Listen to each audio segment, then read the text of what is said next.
Hello and welcome to episode 10 of the Frame and Sequence podcast. In this episode, I sit down and chat with artist Katie Rodgers. Originally from Georgia, Katie is a New York City-based artist where she lives and works. She created Paper Fashion in 2009 as an outlet to share her artwork with the world. Katie works on personal commissions and often collaborates with commercial clients, many in the fashion and beauty space. Katie also recently released her own brand of artist supplies, which I will provide a link to in the show notes, as well as links to her Instagram and website.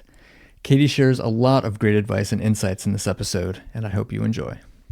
Hi, Katie. Thanks so much for doing this with me. I really appreciate it. Of course. It's totally surreal sitting here in New York in your studio after having watched you online for so long create magic, and it is an incredibly magical space you have here. Thank you so much. Thanks for coming. Thanks for having me. Just sitting here surrounded by all of your supplies and art is it's incredibly inspiring, and I'm really excited to ask you some questions that I've wanted to ask you for a while. So maybe just start at the beginning. How did you end up going down the art path? Did you always know you wanted to? I can definitely say I always wanted to be in a creative world. I mean, since, I was little, art class and doing anything creative really stood out to me. And it always felt very natural. Not to say I was really good from the beginning, but I just wanted to work on it. It was something I really enjoyed and I loved doing my whole life. And I never thought to do it as a career, though. It was always just this thing I really loved that I wanted to keep in my life and as a hobby. And I was never taught that it could be something more than that. That's sort of how I had it in my life, and then eventually I got into it. I remember my aunt she became an artist later in life, and she used to come visit, and she would paint and teach me how to use watercolors when I was young. And those memories are so bold in my mind. I remember asking her to paint me a ballerina, and I couldn't understand for a minute why half the ballerina was a dark color and half was light, and it was because she was doing shading. And that sticks out to me so much. So anyway, I knew I wanted to do something creative, but I had been studying the cello my whole life. Oh, wow. And I kind of thought maybe I should do that. And, it was something I worked for all the time, and I was pursuing, outside of academics. And I remember I was in this program for cello, and we could take one extra class, and I took drawing. And I remember the teacher said to me, "You're so much better at drawing than you are at playing the cello." But he had never heard me play the cello. But he told me that, and I had never thought about it like that, but I knew that there was something there because I really loved art. I loved creating things, and much more than I loved playing the cello. So the next semester that I was there, I went more into art and did that and kind of just tried it out. Loved it. Yeah. And was this earlier on in high Yeah, this was during high school. I would spend my summers at this intense cello program. Oh, wow. And they also had art, so then my last summer before I graduated, I studied drawing. So that sort of changed things for me, and I decided I wanted to pursue something around that in college. But I also still thought I need to get a job. So I found this thing called industrial design, which was very creative, and so I decided to do that and went into that. Oh, very nice. Yeah. So did you follow industrial design all the way through? Yeah, I went to school for it. I loved the school and everything for about 2 years. And then after 2 years of it, I really started to struggle with it. I didn't like it. I wasn't doing well. And it was very hands-on, you're in the wood shop building things. Right. And my school also, it was Carnegie Mellon, and they're very technical. Oh, right, yeah. And I loved the school, but it was too technical for me. And it was just not something that I wanted to be doing the rest of my life. But I also didn't want to start school over, and school's expensive. So I ended up trying to find a way to fit in something else. So they had a student fashion show. So I joined that to make clothes, which I was terrible at and used the stapler quite a bit. But it was fun, and you got accepted based on your drawings. And I had always done kind of this fashion-based work. So my school didn't have a fashion program, but they had a very great drama department. So I started studying costume design on the side, and I loved it. I thought it was amazing, and I loved doing this fashion show every year. So then I wrote to my school and asked them if it would be okay and count towards my major if I studied fashion abroad. And I was not doing well in my major, so I didn't know if they would say yes, but they did. So I went abroad, studied fashion and accessory design just for 1 semester. Wow. And where was this? In Florence. Oh, wow. And it was like, it woke me up so much. My professor gave me tickets to see a show at Milan Fashion Week. And that was a wild experience for me. And I just remember standing in there and loving it and just thinking, this is the world I want to go towards. Right. I still didn't know what, so I was just doing illustration, and I didn't know that could be a thing, but I just kind of like continued. You know, you pick things up along the way and find a direction to veer towards. So that's sort of how that happened. Wow, very cool. Yeah. Kind of serendipitous almost. Yeah. I feel like it's nice once you get a little bit older and you can look back and kind of connect these dots, because in the moment you don't see them, but looking back you can see kind of how things led a certain way. Yeah, absolutely. Did you have any mentors at this time influencing your drawing, or were you kind of finding your way with all that? Not really. After that one program I did, which I had a really incredible teacher there who was very mean, and I just loved it. I loved how honest he was when something was terrible, and it pushed me so much. It reminded me a lot of studying music growing up. If you've ever seen the movie Whiplash, a lot of teachers are really like that, and I responded to that well, I guess, like the fear. Yeah. So yeah, I had a couple teachers in art classes growing up like that, and those were the most influential to me because I learned so much from them. Right. Well, this one in particular, like, really opened my eyes from, you know, not knowing much about color and everything, and he taught me so much about color. And just, I always remember a conversation we had about how if you look at someone's face, there's like every color in their face. There's not just skin color or whatever you might think. It's not just like peach color or darker color. There's blues and greens and reds and purples and all these things in there if you really look at it. Yeah. So that has stayed with me for a long time. Yeah. That's cool. And then so after graduation, where were you? I was very lost. I feel like I had this taste of, you know, studying fashion and also footwear design, and when I studied abroad, and I also loved illustration and art, and I had no great pieces for my portfolio from my actual major that I somehow made it through. But I knew I wanted to focus on going into fashion something. I wasn't sure. Yeah. I honestly hated sewing things. I hated all of that, but I thought maybe I would like it. So I tried to find companies that I could go into, like apparel design or something. So I did find one, which was a sportswear company, Reebok. Wow. And I went to work as a designer there after college somehow for a couple years. And I loved it. It was amazing, and I learned so much. But as soon as I started working there, that's when I started what I do now. I just felt like I had more free time after school. I didn't have, you know, classes anymore or any of that. So I loved working, and I had just extra time. So I would paint every single day. And I just wanted somewhere to put it, so I started putting it online. Wow. That's so cool. Yeah. And were you studying art on your own, or were you influenced by anything? I wasn't. I was really just drawn to fashion illustration, and I would just like stalk fashion shows online and illustrate them, or just really anything, and just do a new one every single day. I was obsessed with it. Wow. Yeah. At what point was the turning point when it started becoming more of a thing, and you developed a defined style that you were then able to grow with?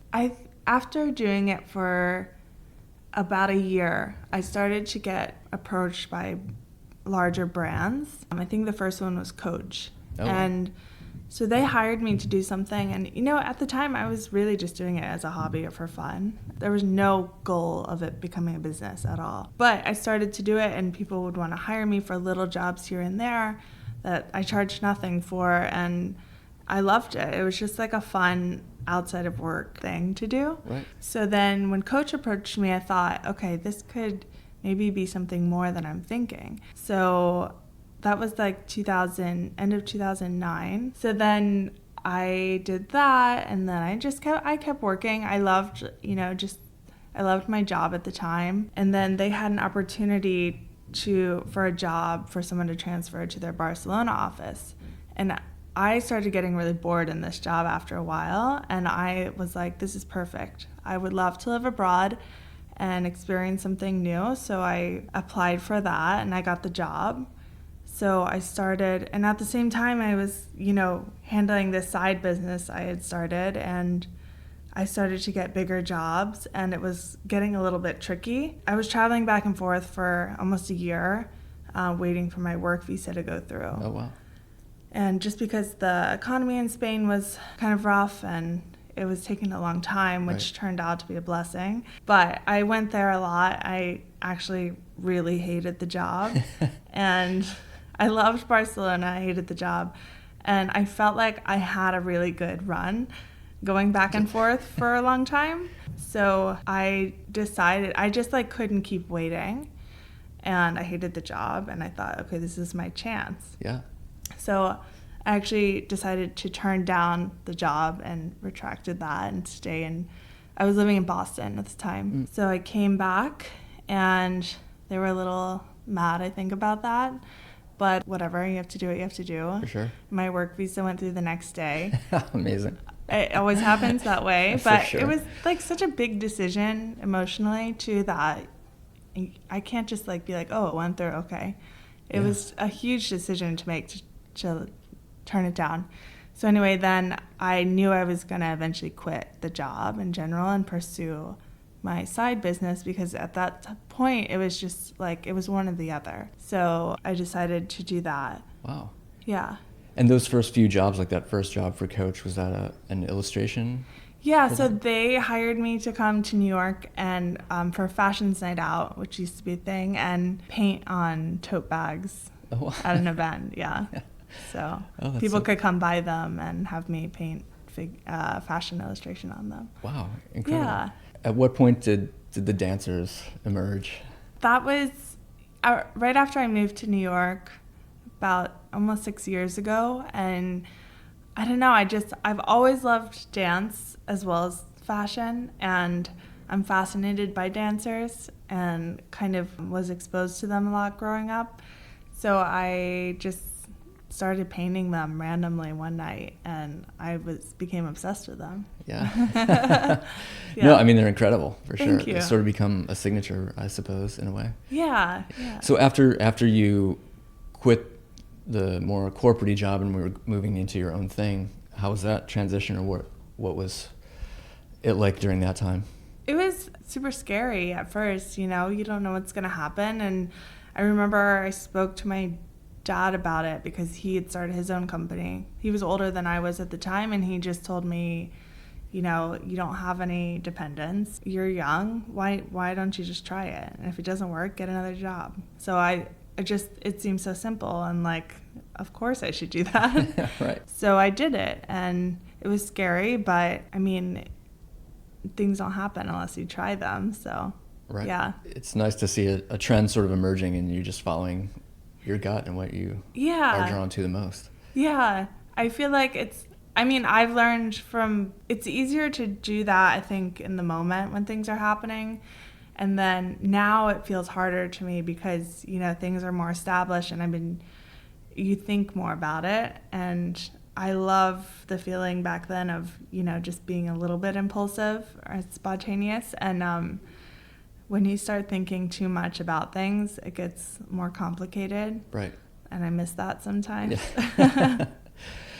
I mean, you also have such a unique I mean, your work is obviously so uniquely yours, and the way you present yourself online is so uniquely yours. Was that a conscious decision to form yourself into a brand like that, or was that just the emergence of your natural style? Yeah, I when I first started like using Instagram and all of this, I didn't know what I was doing at all. I mean, if you go all the way back on my Instagram, it's ridiculous and kind of dumb, but it was also a reflection of the time, and it was new and people were figuring it out still. So, and I think over time I just found the things that I really love to share, and I started to focus more on them. Mm-hmm. And I really love to share the process, and because I find that it's hard to find process for a lot of like well-known artists. You can't see them working. You don't know like what does it look like when they sit down and work, and a lot of that is kind of hidden from the public, and maybe for a reason. I don't know if someone feels that way, but I really love to share the process because I think it's the most amazing part. By the time I'm done with a piece, I'm kind of over it sometimes because I'm like creating it is what's kind of magical, and then once it's finished, I move on. I'm already moving on, to something else. Right. Do you have a process that you rely on? Over the years, I've learned myself a little bit, and that music really affects me. So if I am feeling a certain way or want to create something specific, I put on certain types of music, and that helps me get into the zone a lot for things. Yeah. Do you like reference at all, or do you draw mainly from your head and just dive in? I have done both, and I really hate how my work turns out when I draw from a reference, because I feel like you start overthinking details too much, and you think about what you're looking at versus what you're doing. And to me, unless it's something like you're drawing a figure from real life, that's different to me. But when I want to create my own work and in my style, it's much easier for me to kind of just go into my world and guess what something might look like. Right. Or like if I'm drawing an elephant, for instance, I kind of have an idea of what an elephant looks like in my head. But if I look at one online, it's gonna turn out different. Right. So I prefer not to use a reference. Yeah.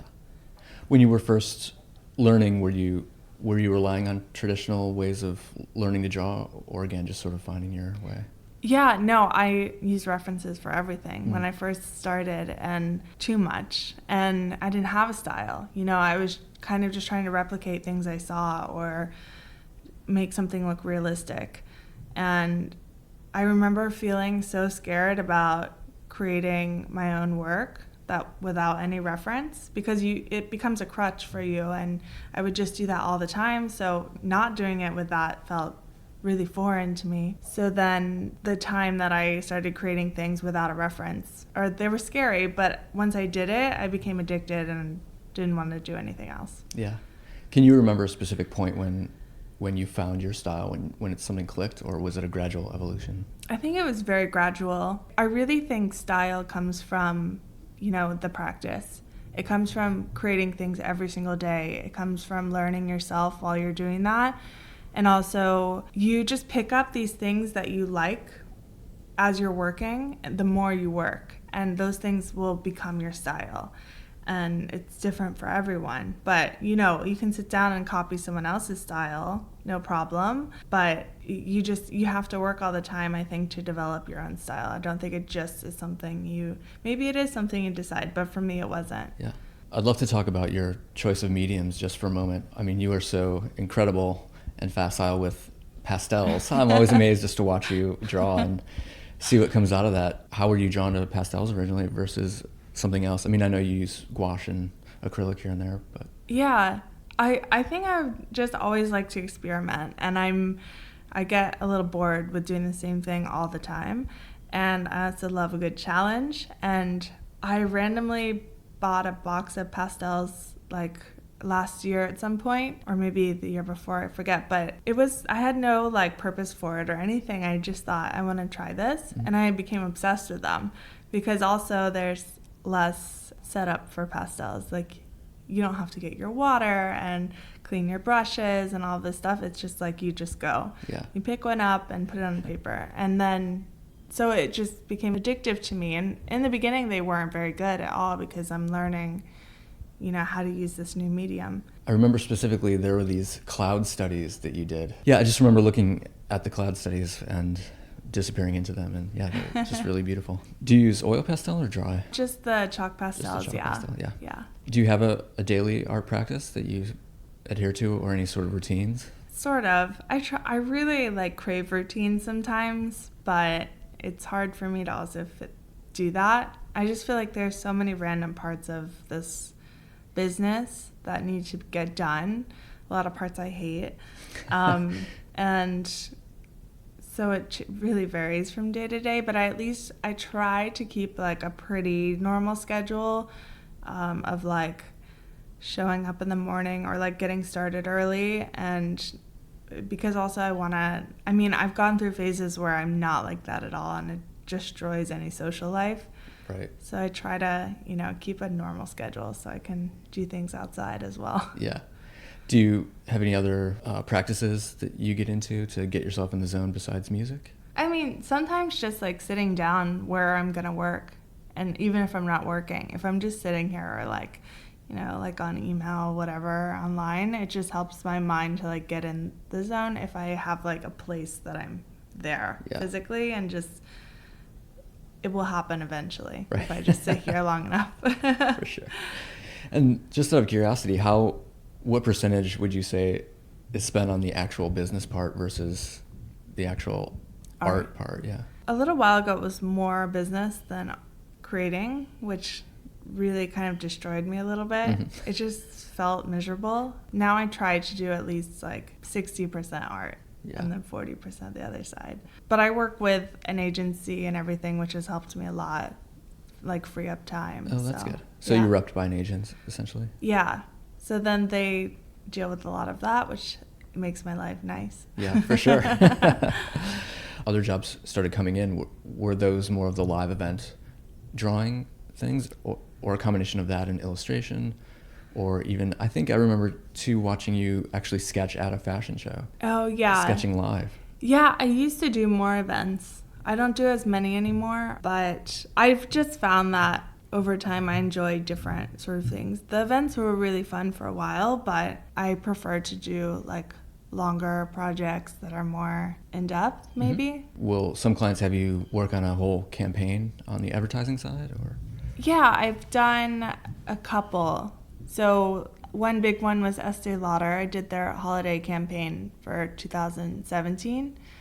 So that was a few years working on that with them. It was spurts of months that we would work on it, and then it was production and all of that. But that was amazing just to see the process of how something like that comes to life, all the way down to advertising. A little more recently, that installation you did at Diptyque, I thought was really spectacular. It's almost like 3D dioramas in a weird way. Yeah. Yeah, that one was so stressful. How did that evolve, or how did you even come up with that idea of going more? It was the most whirlwind project ever, but also one of my favorite projects ever, which is usually, I feel how it works. Yeah. They just asked me to do something in their store. And it's very rare, I feel that a client will trust you to do something they haven't seen you do before. And do it in 10 days. And so it was very nerve-wracking a little bit. But just going into their store and to look around, I saw those shelves they had, and I thought this is perfect for a layered piece to make a display, a shadow box. So I just went with that and just did it. And sometimes it's nice not to have a lot of time because you don't overthink anything. You just make an idea and you go with it and you just make it happen. Right. So, and I really loved that project and bringing my work to life in a three-dimensional way, and also, layered with actual product, and it be in this amazing space. So, yeah. Do most clients give you a brief, or at this point, are they just looking to you for style and creative guidance? A lot of clients will bring a brief that's based on past work or something they've seen, but sometimes they'll just bring a very general idea and then ask me to come up with ideas of what I can do for it. Yeah. Which is fun. Right. I like that. Was there anything unexpected from the client side that you wish you'd known when you were first starting out? I mean, yes and no. I think not knowing sometimes is how you learn. So not knowing that in the very beginning I didn't used to stand up to clients when I thought something wasn't good or right or could be better. I just kind of went with what they told me. And I mean, there was one time where a client asked me to replicate something else they had seen that wasn't my work, and I did it, and I will never do that again, ever, because it feels terrible and it's not what I want. Yeah. So, but you just learn those things as you go. And I know you've done a little bit of animation as well with the dancers. Is that something that you enjoy, or was that for a client project? No, that was for fun. I have done some animation later for clients, but I mean, I don't call myself an animator at all. I do very simple movements, but I really enjoyed learning that side of things a little bit, back to an old school way of doing it, and just, literally on paper drawing every single thing. Right, flipping pages. Yeah. Old school for sure. Yeah, so I'm really intrigued by that world. Yeah. And just how to bring your work to life, I thought would be fun. Right. No, it was beautiful. In addition to your client work, do you have private collectors, or do you show in galleries ever? Yeah, I do. Well, I haven't shown in galleries, but it's something that I would like to do within the next year, probably. I've been kind of focusing more on the fine art side lately and just developing that work. But I will do commissions for private clients. Like once in a while, I'll do those. Right. On the side of client work, yeah. Very cool. I'm sure you get a lot of people reaching out to you on Instagram about your work. Yeah. Do you find that there's specific questions that they're always asking you? I think because I share a lot of my process, people want to learn from that. And so I do get a lot of messages about specific process things, or a lot of people seem to crave or want to know, like, how do you get inspired? And so, yeah. How do you get inspired? I really just think it's the saying of you need to be working and things come to you when you work, and just always like put yourself there. And you're going to do a lot of work that's shit and not good. I have piles and piles of that, but once in a while it will lead you to something that you really love. Yeah. So that's like an exciting high you get out of it, once you find that thing. Sure. So. Do you have any specific ways that you like to recharge your batteries when you're feeling uninspired? Yeah, I'm really into nature and being outside, and so I go to the park pretty often. Or if I have time and I really want to, I feel really inspired when I walk through the park here from home, or go out with friends and don't talk or think about work at all. Right. It helps you just separate yourself for a minute, and then you come back and it feels a little bit refreshing. Yeah. I know also that you've traveled quite a bit over the last couple of years. Do you use travel as inspiration, or is that more to take a step away? Yeah, completely. I think, well, it's both. You're taking a step away, but you're also gathering all these new ideas that you maybe hadn't seen before. And more so even than new ideas, I think having new experiences is a very great way to be inspired, and just it just mixes things up in your life a little bit, where you're just trying new things and you get something from that. Yeah. Whether it's good or bad, you still take something away from it. Was there any trip in particular that stands out in your mind as particularly inspiring? Well, we were talking about this earlier, but I went to India last year, and that was one of the most inspiring trips I've ever been on. Just in every way, it was bad things happened, great things happened, saw beautiful art and architecture, and just a completely different culture than I see every day. Right. And it was just so chaotic and amazing and colorful, and it just it felt like this whole other world, and I loved it. Yeah. Do you keep a sketchbook when you travel? I usually bring one, but I can't say that I'm always sketching when I travel. Yeah. Like once in a while, if I have some time, I will. Yeah. Or like write things down, but. Right. I always like to ask this question. So do you have any travel essentials or things that you like to bring with you? For art?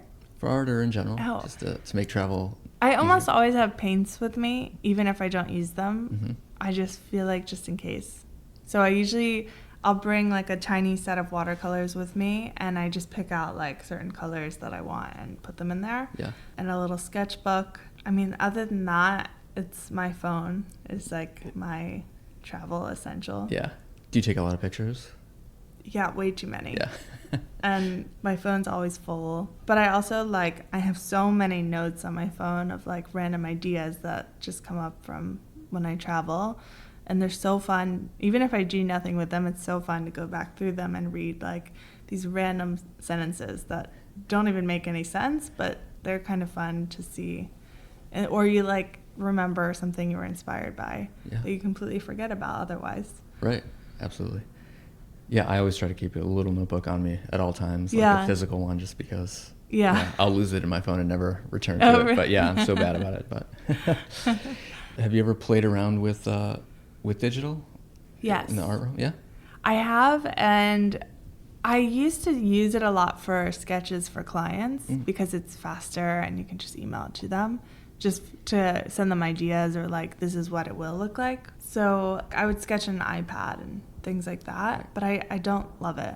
Yeah. I've tried it so much in every app, and there's something about like getting your hands messy and like the tactile feeling of working on paper that I really love. For sure. And it leads me to discover things versus on digital, I feel like I don't discover things.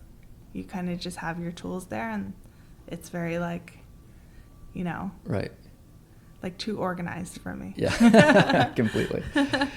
I'm sure there's probably somebody or many people out there who would be just curious about what some of your favorite papers or supplies are. Do you mind going into that without getting too, Sure. salesy? Yeah. No, I mean, for the longest time, my favorite paper is always Arches. I love the quality of it, and it's a little bit more expensive than your average paper, but it's just like the worst thing is having paper and having it not function properly, because then you can use cheap paints on Arches paper. It doesn't matter. It does matter a little bit, like the quality, but my point is that if paper to me is most important. Oh, interesting. I think if you have paper that's giving you problems, then it's very frustrating. Right. So I like to have good paper, and it's just like no fuss. It's always perfect. Yeah, that's good to know. Yeah. But more importantly, you have your own line coming out, which is incredibly exciting. Yeah. How did that evolve or even start? It feels like a really long time. Yeah. It was an idea I had a couple years ago, like a specific way of creating this line. So we've been kind of working to find, a partner on it for the past couple of years, and then we finally found the right person, and now it's gonna come out soon. Wow. Which is great, yeah. And it's a full line of paints and sketchbooks, right? And It's a small line. I'm doing like gouache, sketchbooks, paper, watercolor, and then like metallic watercolors and metallic paints and brushes. So maybe like I would say 20 items. Wow. That's incredible though. Have you had a chance to sit down and play with a lot of them?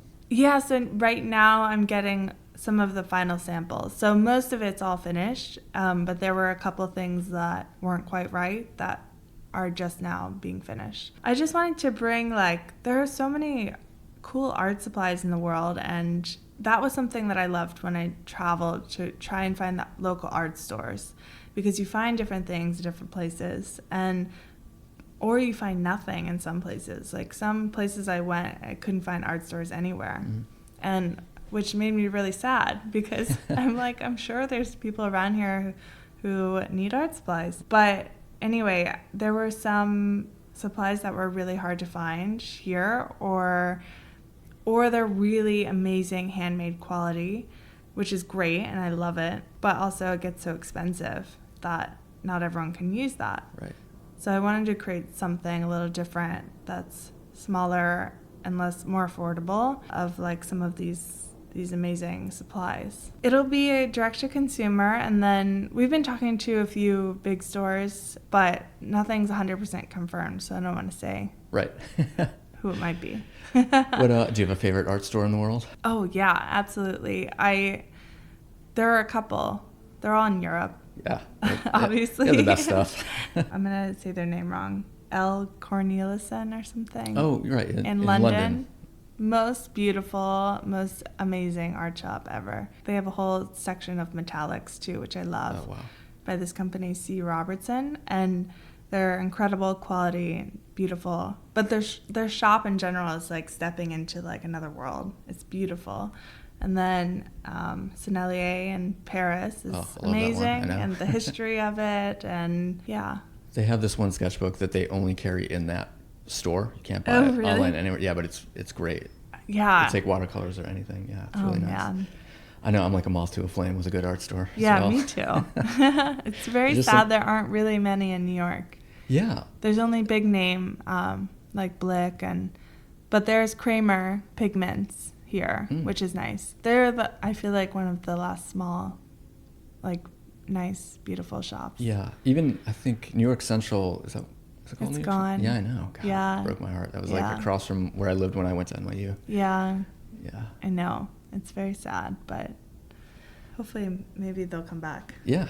So obviously you have a big social media following and you're pretty active on it. Do you enjoy that aspect of it? I do enjoy it. I feel lately I'm trying to figure it out again, just what I want to share, because I've felt less inclined to be on social media lately because I feel like there's so much noise and there's so much content all the time. Right. And I want to think more about what I want to share in a thoughtful way versus just sharing things to share them. But I also feel like developing the audience over time was amazing, and it's really, the reason that I was able to get clients and all of this work. But it's also very intimidating to kind of develop your style publicly. For sure. With an audience. Right. Super vulnerable. Yeah. I was growing up while I was on there. I started it in my early 20s, and I'm not that young anymore. I mean, it was like more than 10 years ago now. Wow. And so I feel like when you see stuff like that online, it's hard to realize that there's a person behind it, and that person is personally growing and going through life things, and their work's changing with that. And it doesn't always have to stay exactly the same. Right. But at the same time, it's an amazing, incredible thing too. And I meet so many people through it, and you have so many amazing conversations, and it's very interesting. Have you met any other artists? I have. I feel like I have a lot of artists that I interact with on social media a lot. I'll eventually meet them in person, but sometimes you don't for years, and then you do, and it's interesting. Yeah, absolutely. It's a weird thing, but also amazing. Has anyone ever approached you about trying to do a workshop or classes and stuff like that? I have done a few here and there.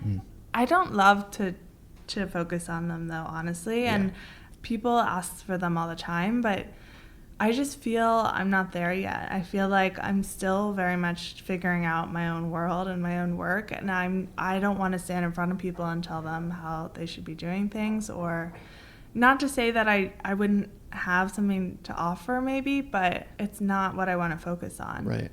So totally. Maybe later. Yeah. Is part of the client work sometimes, does that involve sponsored posts? Yes. It does. Yeah. How do you balance that with staying authentic to what you're about? I think it's just really important to say no to things that have nothing to do with anything in your world. Right. Which happen pretty often, surprisingly. What's the most random? Most random? You don't have to say if it's weird to that client, but. Well, this one isn't weird, but someone recently asked me, a big brand asked me to do a photo shoot with jewelry on, close-ups of me with jewelry, and I mean, it just has nothing to do with anything I do, and I wear the same jewelry all the time, and it just doesn't feel real. Right. So I said no, and I didn't want to say no, but I had to. It just wasn't right. But I think that is something I've had to figure out along the way. Mm-hmm. It's easy to kind of get sucked into things too. Yeah. But it's just like knowing what you stand for and what you want to share with the world, and just staying true to that and not getting distracted by like random things. Yeah, for sure. Yeah. Did you ever sit down and make specific, let's call them guardrails, for example, like where you just, this is the lane that you would operate in with the client base? Yeah. I think more recently, the past year or two, I have more than ever, because I feel like I'm personally changing, and there are things I want to pursue that I haven't been given the opportunity, and I don't think you're given those opportunities until you put it out, like that's what you stand for. Right. And you show those certain things and you work towards that. So I've been trying to work towards certain things that I want to do in the future that aren't happening now. So there's always like a shift. Are there certain things that you post that you find do better than other images? Whether Yeah. it's work or your materials or... Yeah, definitely. I mean, if I could post like gold painted dancers every day, people like that a lot. It's fascinating. Does that influence what you end up posting? It used to, I think. Yeah. Now I don't really let it. I just feel less attached to social media lately. Mm-hmm. I'm kind of the same way right now. Yeah. I feel like I want to get back to not having that be like a forefront of things. It's an afterthought. Right. I know for a while too you were keeping a pretty consistent blog. Do you do that anymore? Do you have a home-based website that you... I haven't done it for a couple of years, but I actually started to this year again. I mean, there's very few posts on there, but I felt like I don't think I'm a great writer or anything. I just feel like with social media being so loud and everything, it feels to me like when you walk in a room and there's a TV on and it's just on to be on, and you're like taking in all this random information that you don't really care about.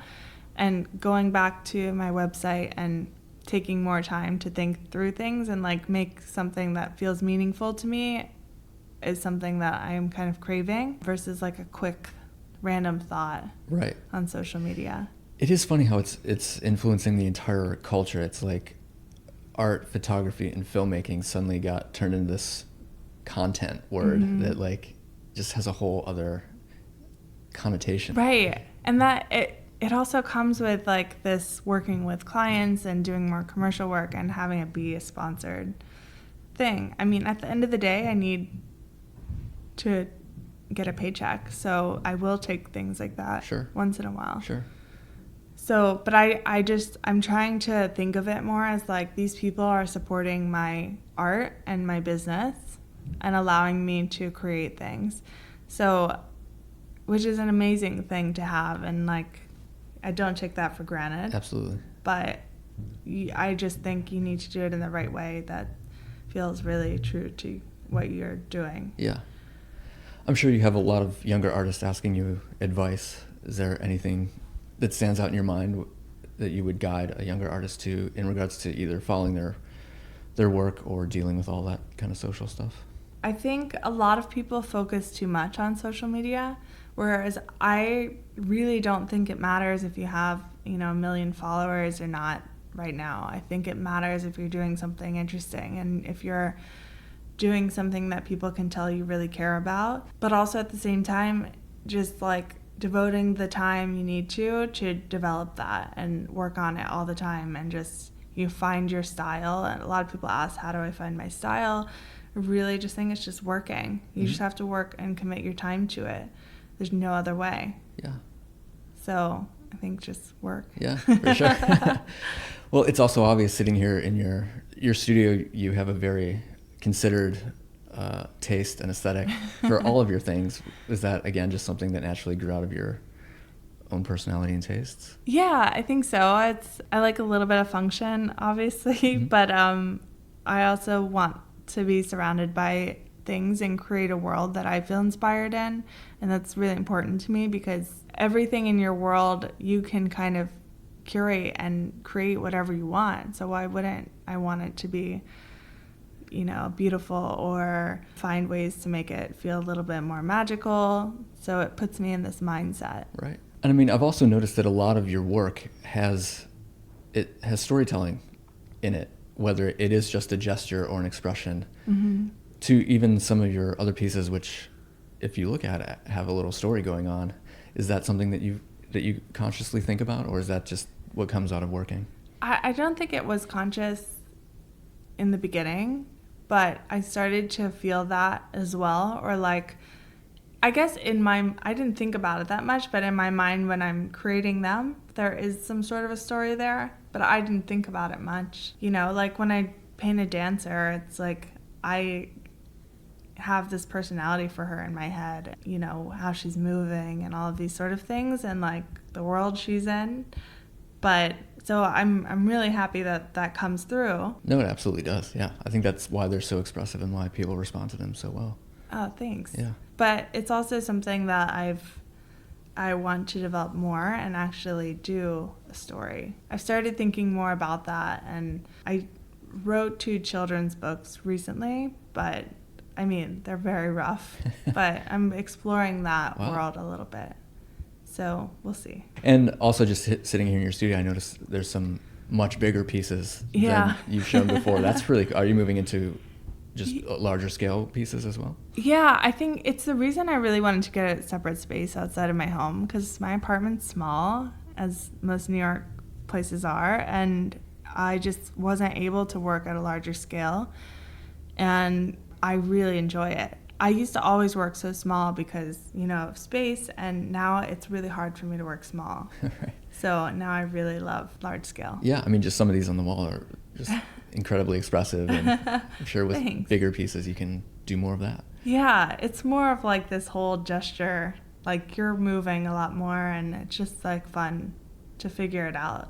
But also it was a challenge to go from small to large too. Yeah, I bet.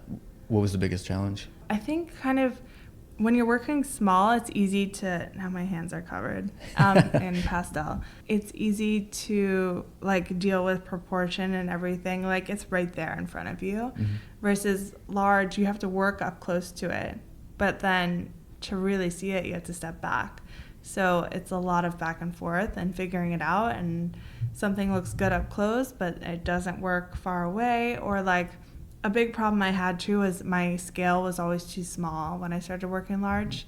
So everything felt messy and like jumbled because I was so used to working small that I was like not thinking in a way where things can be blown up more and like more powerful.